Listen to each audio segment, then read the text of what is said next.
السلام عليكم حبايبي، ازيكم عاملين ايه؟ يا رب تكونوا بخير دايما.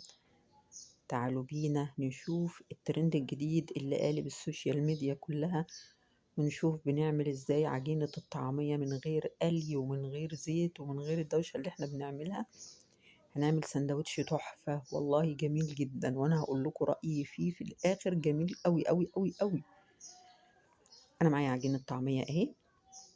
كل اللي حطيته عليها معلقة كمون، معلقة كزبرة، معلقة بيكنج باودر، ونص معلقة هريسة شطة للي بيحب الشطشطة. يلا نقول بسم الله بقى ونصلي على رسولنا الكريم عليه أفضل الصلاة والسلام، ونقلب بقى عجينة الطعمية كده في بعضها من غير بيض ولا حاجة. سهلة وبسيطة وسريعة جدا، بس أنا زودت عليها حاجة بسيطة جدا في الحشوة بتاعتها. يعني بعد ما أسوي الطعمية هي والعيش، زودت عليها في الحشوة بتاعتها حاجة بسيطة جدا.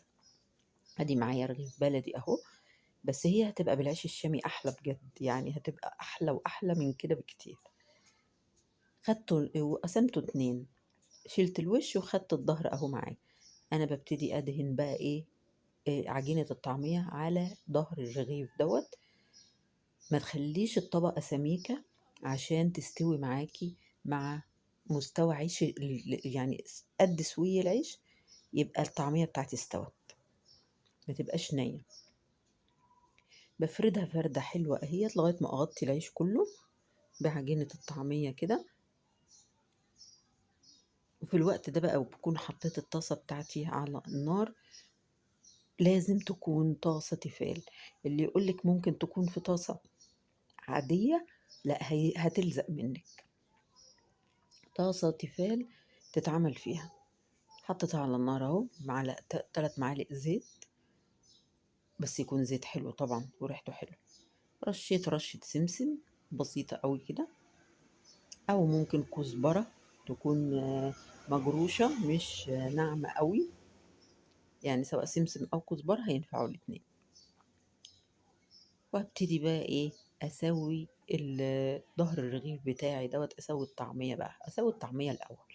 ازاي؟ هقلبها على وشها، هقلب ظهر الرغيف على وشه اهو زي ما قدامكم كده انا بعمل اهوت. الزيت سخن اهوت وعلى نار هادية. قلبت الظهر الرغيف، بس للاسف وانا بقلبه ما كانش التليفون بيصور، وانا ما خدتش بالي من الموضوع دوت.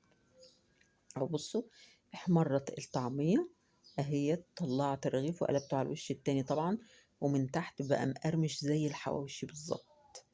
جيت بقى حطيت له عليه ايه بقى، دي الاضافة دي بقى اللي انا حطيتها من عندي. عاملة سلطة طحينة، هحط عليه سلطة طحينة،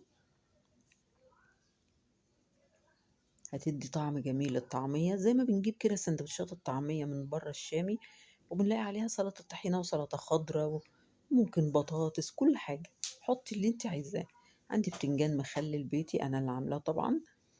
هبتدي احط كده يعني خدت نص بتنجانة بالظبط، شريحتين اتنين من البتنجان المخلل حطيته عليه. وكنت قالية بطاطس كمان محمرة. هحط 4 بطاطسيات كده بالطول، و4 شرايح طماطم، و4 شرايح خيار. وجيت بقى أبرم الساندوتش طبعا عشان هو مقرمش. طبعا حسيت انه هيتكسر مني، مش هينفع يتبرم. انما لو عيش شامي او عيش تورتيلا هيتبرم معاكي بسهولة. انما ده عشان عيش بلدي، انا بقول لكم عن تجربتي. بس الطعم والله ولا اروع من كده، يعني طعم رهيب رهيب رهيب للي بيحب الحاجة المقرمشة. بصوا انا بحاول اعمله مبروم، لا مش هينفع. لقيته مش هينفع خالص. فروحت مطبقة 2 اهوت قدامكم. خطير خطير خطير، جربوه وهتدعوا لي دعوة حلوة. ترند هايل.